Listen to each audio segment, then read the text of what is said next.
Hi there, beautiful souls watching. Thank you. I'm Gabrielle, retired medium in Germany, and I like to share some of my otherworldly experiences and insights. So, this one is about a missing friend. Kind of a strange story. A friend of my husband who was married to a Brazilian. He spent his time in the summer for some month in Germany, and the rest of the year he was living with his family, his wife, and children in Brazil. So he was in Germany for the summer, going about his business, and suddenly he went missing. Nobody heard of him. And his wife, also a good friend of mine, called me on the phone and said that she was worrying because she hadn't heard of him since days. And when she tried to phone him, there was also only the answering machine, and he never called back, what he usually did when she tried to reach him. And I had just finished my mediumship trainment, so I thought maybe I can use my psychic skills and have a look what is about him, where he is, what's going on, and so on. So I sat down and meditated a little bit with closed eyes, and then I called out without knowing, I just did it intuitively, like in the fairy tales, his name 3 times. And then I connected with him and I got a picture of him. And I saw him. He seemed very much alive. He was sitting in an armchair with very big armrests, and he was looking at me, and he was smiling like this. And then I saw his finger on the armrest going like that, like and he was moving his head like a no. So I interpreted this wrongly, like I found out later, as he's alive, everything is okay, and he was just saying to me, no, I'm not dead. So that was my interpretation, and it turned out to be wrong. I called my friend in Brazil and told her what I had experienced and tried to calm her down, but it didn't work. Next day, she was again on the phone and said, I can't find rest. There is something wrong. I feel it. And she's clairvoyant from birth, but she cannot kind of control it. It's coming sometimes, but not when she wants it. And sometimes when she wants it, it's not there for her to use this skill. And she's not that much into it. She wants to live a normal life and go about her day-to-day business and care for the material things and what she had to do in the house and everything. And that was more her focus to life. And she couldn't find peace, so she asked me to go and look for him in his flat in a nearby town that wasn't that far away. And the funny thing is, I knew this man who was kind of a bit a strange guy, because he knew a lot of knowledge in his head. He was a Rosicrucian as well, like me and my husband. And he was into the Rosicrucian philosophy, Gnostics, and Hermeticism, and everything like that. And, he never invited me to visit him in his flat. We always met in some cafe, or he came to visit me. And just shortly before this whole thing happened, he had invited me for the first time in 4 years of knowing each other to come and visit him for having a cup of tea and a chat in his flat. So that was kind of astonishing, because I never knew his flat before, the address and where he was living in the nearby town. So I told my friend, okay, I'm going there to have a look.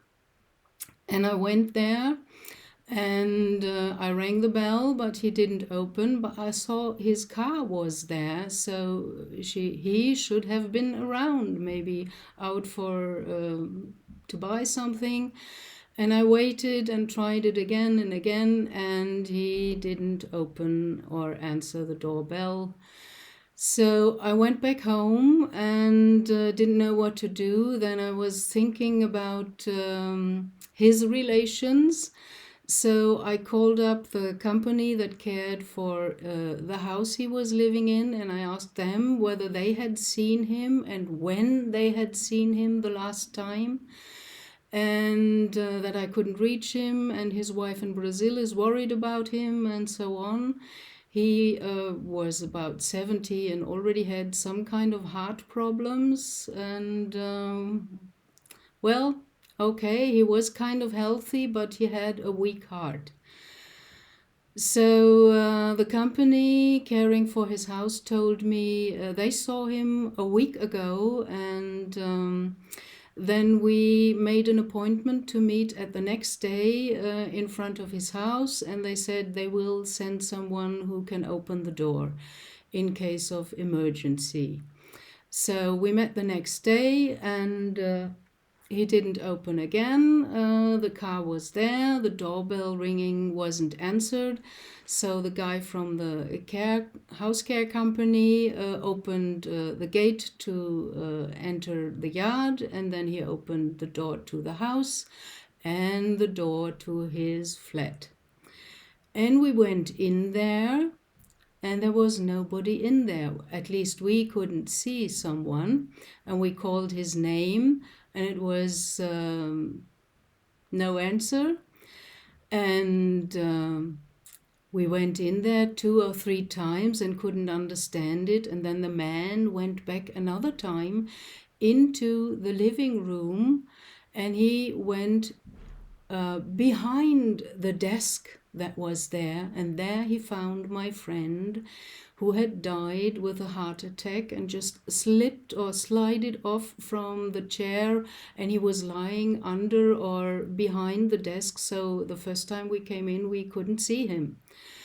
And then this man, of course, told me, oh, please don't go and look at him. And I said, I want to, please let me. And I went around the table and looked at him, and he wasn't looking like, with a heavy death, like in cramping or something. He was looking kind of peacefully, just lying there, and he was dead, just an empty shell. And my friend wasn't in there any longer. That's what I felt. And I wasn't that shocked, and I was even astonished about myself, why I wasn't shocked. And then we had to call the police, of course, and they came with a doctor, and this doctor was also prepared because he was wearing a mask and had some kind of spray. Maybe if there is a body lying longer dead in a flat, then there is a bad smell after some time and things like that. We hadn't smelled anything. There were no flies around and nothing. So they did their work, and then the medic came, the paramedic came out, and I was standing outside in the yard smoking a cigarette, tried to calm myself down. And he said, well, I wonder why you are not shocked to find a dead person, a dead friend in his flat. And I only looked at him, and I didn't know where this came from, but my mouth opened and I told him, oh, I traveled a lot around the world and I already saw a lot of things. So that was it. And he kind of looked astonished at me, and okay, after the whole procedure was finished, I went home. I called my friend in Brazil and had to tell her that her husband had died, but luckily very fast and I think without pain. And later on I met his doctor, who was also a Rosicrucian, And when he heard the story, he said, yes, he already had a weak heart. He died of a heart attack. That's within a minute or so. That's very fast and easy, and nothing like, a horrible death. What we might think if we find somebody dead in his flat. But then I started wondering about what I saw when I tried to contact him in the astral. And I sorted it out with his wife, because she got the idea when I told her that picture. She said at once, oh, he was waiting to get accompanied to his kind of heaven, the Rosicrucian heaven, because they have some kind of idea about a place where they go as some kind of their heaven after they leave the body. And they call this in their literature Shambala. That's like the name of the inner earth city under Tibet. And he was kind of sitting in his armchair waiting for the guides or whoever, or the angels or the saints or wise people from Shambhala to come and get him and lead him into his heaven or his paradise. So that made sense then, that he said, when I appeared, he said, no, I'm not going with you. I'm waiting for Shambhala. Okay, so that was in one aspect very kind of a funny story. The other aspect, that she lost her husband, of course, is not so nice, but she was also Rosicrucian, and as a clairvoyant, she knew that the soul carries on, and she wasn't so about the whole drama of death and leaving the body. So we could carry on kind of okay with that. And I think 1 year later, a funny thing happened. I was at another training workshop for the mediumship trainment, and we were exercising with just one person, one-on-one. And the other person said to me, oh, I have somebody here, a male, who wants to come and give a message. And so I asked her to describe him.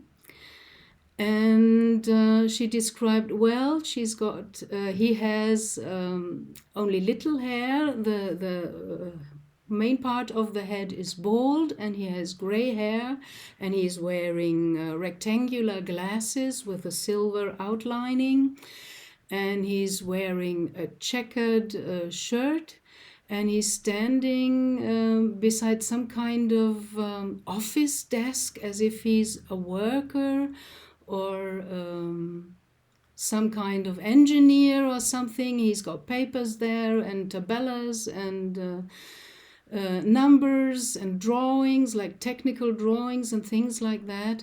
So I thought, that's my husband, because my husband, my deceased beloved husband, worked for a company as a technical drawer, and he was fitting the description. Only my husband was tall, long, thin, and small, and his friend was kind of a double, with short gray hair, the glasses, and the checkered shirts.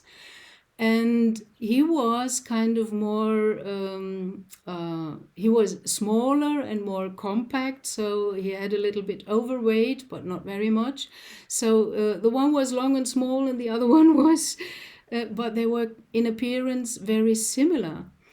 And I asked her some more questions, and it turned out that my idea that it's my husband was wrong, because she said, oh, he's a short guy and he's more, compact and so on.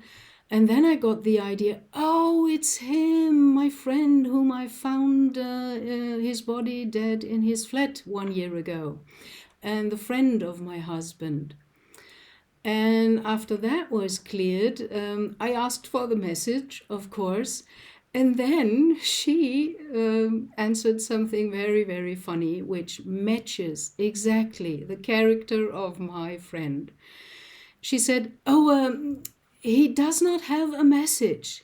He's coming from another place, kind of his heaven, and he's already a bit bored there. So he went out to look what is there, what else is there in the astral realm or in the spiritual realm, however you want to call it, in the beyond, the summerland of the spiritist or whatever, the afterlife, all these words." And so he was in the afterlife, and he was in his heaven in Shambala, the Rosicrucian heaven, and he came out and wanted to try some things. And because he knew that I had visited him when he was waiting for to get brought to Shambala, his Rosicrucian heaven, he knew that I'm a medium now and that I can reach him astrally and we can have contact. So he just came out to try this contact in a mediumship workshop, whether it worked. He wanted to have his own proof. So that was a funny thing. And I said, "Yeah, dear one, it's working. You're here. I can see you and I get what you mean," and so on. And we had really a big laugh after that because he had no message. His message was, "I wanted to try whether it works. And it's working. Thank you." So then he departed, and that was the second episode I had with my deceased friend, the friend of my husband and also my friend. Wasn't that funny? So even from the other side, spirits are coming and trying and learning how to communicate with us, because it is not like we thought that there is past and present and future linear thinking, just like a line. It's all simultaneously happening in the same kind of place or location, although there is no place and no time. It's all there at once, only in different frequencies and vibrations. That's why the afterlife is usually invisible to our normal eyes unless you train a little bit with your psychic senses, or you're already kind of open to that and get impressions and intuitions or inner pictures and things like that. So I want to leave you with that, and I hope it gives you some hope for maybe the people you had to let go to the other side and you miss them, because we are so used to have the other one in the body so that we can touch and embrace and do whatever and give a kiss. And that's the only thing missing when the other one's on the other side and does not have this material body. But they are still with us. They are all around us. We are surrounded by deceased family members who watch over us and care for us. We are surrounded by angels, guides, and helpers who want our best, and they wish that we grow and let our light shine. And very often they can arrange things like synchronicities from the other side and give signs that they are there. And you can get in contact easily with deceased loved ones by doing something they loved to do, like playing their favorite music or holding their some kind of object they liked, a necklace, a ring, whatever, in your hand, and touching an item they loved. So this is something that helps to make a connection, and then you only have to focus and call their name, and you can talk with them, but you also have to make these pauses where you go into meditative, receptive, relaxed state and wait for the answer, what you get as an answer, a feeling, a sound, a picture, a smell, or a taste. or something you just know.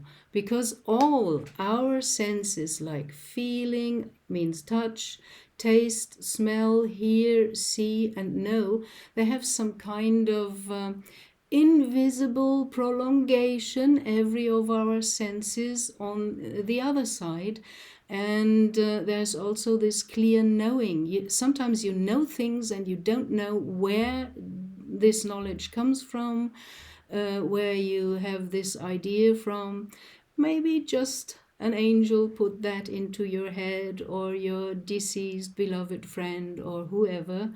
So we're not alone, we've never been, and we won't be. They are all here to watch us grow and help us. So, feel watched and cared for by the spirit world, dear ones. Thank you for watching. Blessings, love, and light onto your path. Bye.